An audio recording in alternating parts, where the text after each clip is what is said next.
Hello friends, my name is Supriya Mogle. I am working as an assistant professor at Center for Distance Education, Shivaji University, Kolhapur. I am here to discuss about human resource planning. Meaning, human resource planning is the process of determination of current manpower position to desired manpower position. Human resource planning is called planning of the right kind of people at the right places at the right time with right manner at right position with right compensation, right job and right responsibility. तर human resource planning खूप easy topic आहे, तुम्हाला लगेच वाचल्यावर लक्षात येईल. याच्यामध्ये काय ह्युमन रिसोर्स प्लॅनिंग म्हणलेलं आहे, प्लॅनिंग ऑफ ह्युमन रिसोर्सेस म्हणजे एम्प्लॉईज जे आपल्या ऑर्गनायझेशन मध्ये काम करतात त्यांचं प्लॅनिंग करायचं आहे. म्हणजे आपल्याला ऑर्गनायझेशन मध्ये कुठल्या टाईपचे एम्प्लॉईज पाहिजे आहेत, किती वॅकन्सीज आहेत, मग किती लोक आपल्याला पाहिजेत, मग कुठल्या प्लेसला किती एम्प्लॉईज लागतील, कधी लागतील किंवा कशा प्रकारचे पाहिजेत आपल्याला. देन त्यांचे पोझिशन्स काय असतील, त्यांना आपण कंपेन्सेशन किती देणार, म्हणजे त्यांना सॅलरी किती द्यायला पाहिजे, त्यांना त्यांच्या कॅपॅसिटीनुसार त्यांना एक राईट जॉब आपण द्यायला पाहिजे किंवा त्यांच्या रिस्पॉन्सिबिलिटीज काय असतील, त्यांच्या क्वालिफिकेशन्स नुसार त्यांना रिस्पॉन्सिबिलिटी द्यायला लागेल. तर हे सगळं काय असतं human resource planning. Next is objective of human resource planning. First is to forecast human resource requirement. म्हणजे आपल्याला किती एम्प्लॉईज लागणार आहेत याचं आपण प्लॅनिंग करायचं आहे. To make optimum use of human resources. म्हणजे आपल्याकडे जे वर्कर्स किंवा एम्प्लॉईज आहेत त्यांचा आपण जास्तीत जास्त यूज करून घ्यायचा आहे. त्यांचे स्किल्स आणि नॉलेज आहेत त्यांचा चांगला वापर करून घ्यायचा आहे. ऍज अ HR मॅनेजर ही आपली रिस्पॉन्सिबिलिटी असते. To determine requirement level of human resource.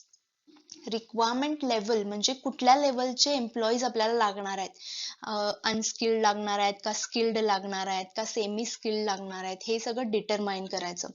To determine and provide training to an employees. तर पहिल्यांदा कुठल्या एम्प्लॉईला ट्रेनिंग द्यायला पाहिजे ते आपण डिटरमाइन करायचंय आणि त्यानुसार त्यांना ट्रेनिंग द्यायचंय. To control the human resource in all the aspects. Control, आता कंट्रोल याचा अर्थ HR मध्ये काय असतो की त्याला आपण कामावर ठेवल्यानंतर तो काम कसा करतोय, तो व्यवस्थित करतोय का नाही, त्याचा परफॉर्मन्स कसा आहे हे मेजर करणं म्हणजे controlling. Then to determine the conduct management development programme. म्हणजे मॅनेजमेंट डेव्हलपमेंट प्रोग्राम म्हणजे कसं आपण मॅनेज करणार आहे सगळं, त्यांना त्यांचं डेव्हलपमेंट कसं करणार आहे एम्प्लॉईचं, हे सगळं again it comes in training and development. To forecast future skills requirements. म्हणजे आपल्याला इन फ्युचर कुठल्या प्रकारचे स्किल्स लागणार आहेत, कुठल्या प्रकारचे एम्प्लॉईज आपल्याला पाहिजे आहेत ते फोरकास्ट करायचं. आधी कसं व्हायचं HR मध्ये की आपल्याला आत्ता वॅकन्सीज आहेत तेवढेच आपल्याला लोक भरायचे आहेत असं असायचं. पण आता रिसेंट ट्रेंड काय आहे, आपण हा सुद्धा अभ्यास करतोय की इन फ्युचर या कंपनीमधून कोण सोडून जाऊ शकतं. मग आत्तापासूनच आपण तयारी करायची की हा माणूस आपल्याला वाटते की हा सोडून जाऊ शकतो, तर त्याच्या जागी आत्तापासून आपल्याला तो माणूस शोधायला पाहिजे. देन आता आपल्याकडे आहेत स्किल्ड वर्कर्स आहेत, पण आपल्याला हे सोडून अजून वेगळे स्किल असणारी लोक पाहिजेत, तर ते सुद्धा फोरकास्ट करायचं. Then to provide necessary resources as and when required. आपल्याला काय काय रिसोर्सेस लागणार आहेत ते प्रोव्हाइड करायचे. To anticipate reluctance of an employees. Then to deploy the man power in the organisation. खूप इझी आहेत हे, तुम्हाला वाचल्यावर कळू शकतं. To assist manpower productivity improvement. तर त्याचा परफॉर्मन्स असेल समजा ऍज पर द स्टँडर्ड त्याचा परफॉर्मन्स नसेल, फॉर एक्झाम्पल एका दिवसात त्याला 10 पीस बनवायचे आहेत आणि तो 8च बनवतोय, तर आपण त्याचं बघायला पाहिजे, ऑब्झर्वेशन करायला पाहिजे. मग त्याचे 8च का बनतायत, त्याला काम व्यवस्थित समजलेलं नाहीये का, मग त्याला ट्रेनिंगची गरज आहे का, ते सगळं बघून त्याची प्रोडक्टिव्हिटी कशी वाढेल ते आपण बघायचं आहे. To identify problem creating places in the organization. काय प्रॉब्लेम्स येतात त्याला कामामध्ये ते सगळं आपण चेक करायचं. To determine optimum training need. Again training आणि याच्यातलं डिटर्मिनेशन, किती ट्रेनिंग लागणार आहे, काय टाईपचं ट्रेनिंग आपण एम्प्लॉईजना द्यायचं आहे ते सगळं येईल. To study the cost of labour. प्रत्येक एम्प्लॉई जेव्हा आपण हायर करणार तेव्हा किती कॉस्ट लागेल आपल्याला, फ्रॉम रिक्रुटमेंट पासून सिलेक्शन पर्यंत जे जे काय आहे तिथे खर्च लागतो, तर ते सगळं आपण फोरकास्ट करायचं आहे. To determine the management development programmes. तर ह्या सगळ्या ऑब्जेक्टिव्ह आहेत का आपण HRP करतोय याचे objective. Next human resource planning process. आता प्रोसेस काय आहे, कसं प्लॅन करायचं आहे आपण. तर फर्स्ट इज डिफाईन ऑब्जेक्टिव्ह. प्रत्येक प्रोसेसमध्ये फर्स्ट स्टेप हीच असते की you have to define the objective. तुमचे ऑब्जेक्टिव्ह काय आहे ते तुम्ही पहिल्यांदा डिफाईन करायचे आहेत. Then next is estimate requirements of HR. म्हणजे ह्युमन रिसोर्सेस किंवा एम्प्लॉईज किती लागणार आहेत ते एस्टिमेट करायचं.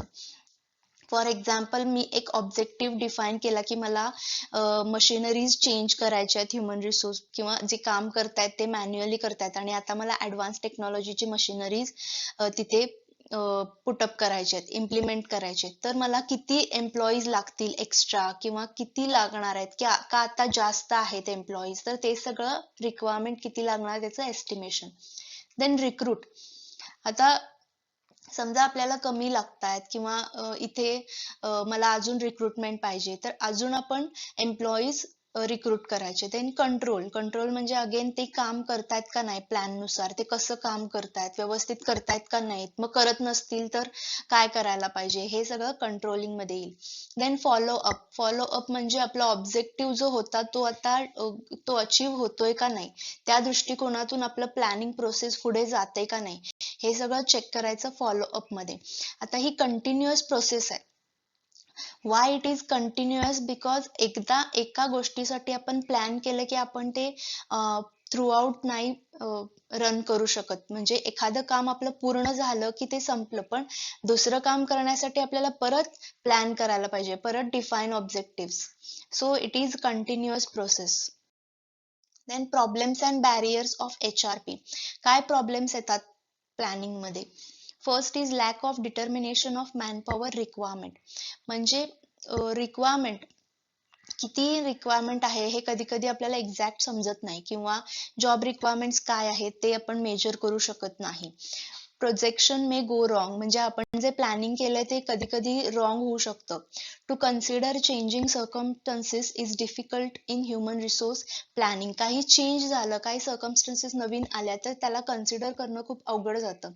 Then management of human resource utilization is difficult. Okay, म्हणजे त्यांचं युटिलायझेशन व्यवस्थित होतंय का नाही, त्यांचे स्किल्स अँड नॉलेज आपण व्यवस्थित वापर त्याचा करून घेतोय का नाही, हे मेजर करायचं एक एक वेळा डिफिकल्ट होऊन जातं. किंवा क्वालिटेटिव्ह ह्युमन रिसोर्सेस आपल्याला मिळत नाहीत. क्वालिटेटिव्ह म्हणजे क्वालिटी म्हणजे काय, तर स्किल्ड वर्कर्स कधी कधी आपल्याला मिळत नाहीत. आपल्याला सेमी स्किल्ड आणि अनस्किल्ड लोकांना ट्रेन करून काम करून घ्यायला लागतं, त्यामध्ये टाइम जातो, कॉस्ट जातो.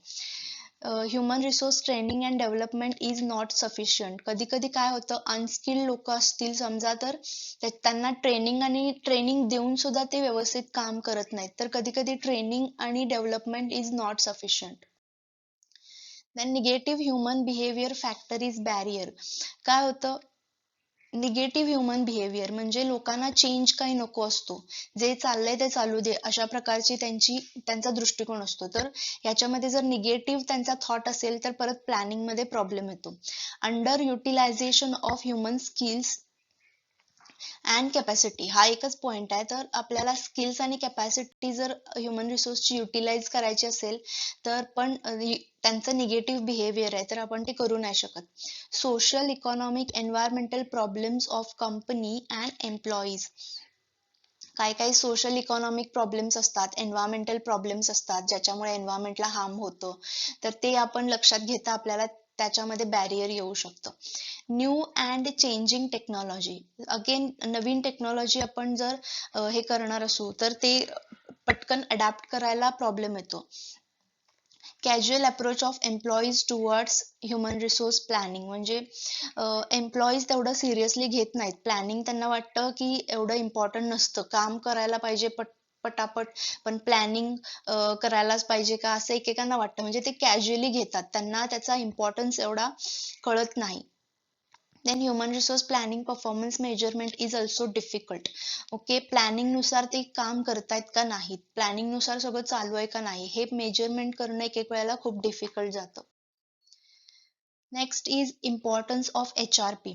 Better planning for determination of employees and employees development. Okay, तर आपल्याला किती एम्प्लॉईज लागणार आहेत आणि आपण त्याचं कसं डेव्हलपमेंट करणार आहे, हे ह्युमन रिसोर्स प्लॅनिंग मधून आपल्याला करता येतं. Then to reduce cost of personnel. Cost of personnel म्हणजे आपण आधीच प्लॅन केलं की आपल्याला एवढे एवढे एम्प्लॉईज लागणार आहेत आणि आधीपासूनच आपण त्याचं व्यवस्थित फोरकास्ट केलं तर आपला कॉस्ट रिड्यूस होऊ शकतो. Effective mobilization of human resource from one department to other department. आता इफेक्टिव्ह मोबिलायझेशन म्हणजे एक one type of transfer. When we transfer one employee from one department to other department, आपल्याला एका एम्प्लॉईला एका डिपार्टमेंट पासून दुसऱ्या डिपार्टमेंट मध्ये पाठवायचं आहे, तर हे एक ऑन द स्पॉट नाही होत, तुम्हाला प्लॅनिंग करायला लागेल. त्यासाठी तुम्हाला प्रत्येक डिपार्टमेंटचा अभ्यास करायला लागेल की ह्या डिपार्टमेंट मध्ये एम्प्लॉईज कमी आहेत, तर इथे आपण पुढच्या महिन्यामध्ये याला टाकू शकतो. Then human resource planning helps replacement of manpower. Again, जेव्हा तुम्ही प्लॅन करता आणि परफॉर्मन्स मेजर करता तेव्हा तुमच्या लक्षात येतं की याचा परफॉर्मन्स लो आहे किंवा याचा परफॉर्मन्स हाय आहे, ह्याला चांगल्या पोझिशनला ठेवायला पाहिजे, की ह्याचा परफॉर्मन्स लो आहे तर ह्याला दुसऱ्या पोझिशनला आपण ठेवू शकतो, ह्याला रेग्युलर कामं देऊ शकतो. तर असं आपण रिप्लेसमेंट करू शकतो मॅनपॉवरचं. Then human resource planning is required for locating areas of surplus and areas of shortage of personnel and bridging the gap between them. तर याचा अर्थ काय, ह्युमन रिसोर्स प्लॅन केल्यानंतर आपण एस्टिमेट करतो किती नंबर ऑफ एम्प्लॉईज लागणार आहेत किंवा आता किती आहेत. तर ह्याच्यावरून आपण कळू शकते की सरप्लस म्हणजे जास्त आहेत एम्प्लॉईज का शॉर्टेज आहे की कमी आहेत एम्प्लॉईज. आणि त्यानुसार जर तिथे गॅप असेल म्हणजे एक्सपेक्टेशन नुसार जर ते तेवढे एम्प्लॉईज तिथे नसतील तर आपण तो गॅप फिलअप करू शकतो. जर समजा कमी असतील तर आपण एक्स्ट्रा भरू शकतो आणि एक्स्ट्रा असतील तर आपण त्यांना कमी करू शकतो. तर हे सगळं कशा थ्रू होऊ शकतं, human resource planning through. So I hope तुम्हाला कळलं असेल what is human resource planning. खूप इझी टॉपिक आहे, तुम्ही एक दोन वेळा वाचलं की तुमच्या लक्षात येईल. So thank you so much.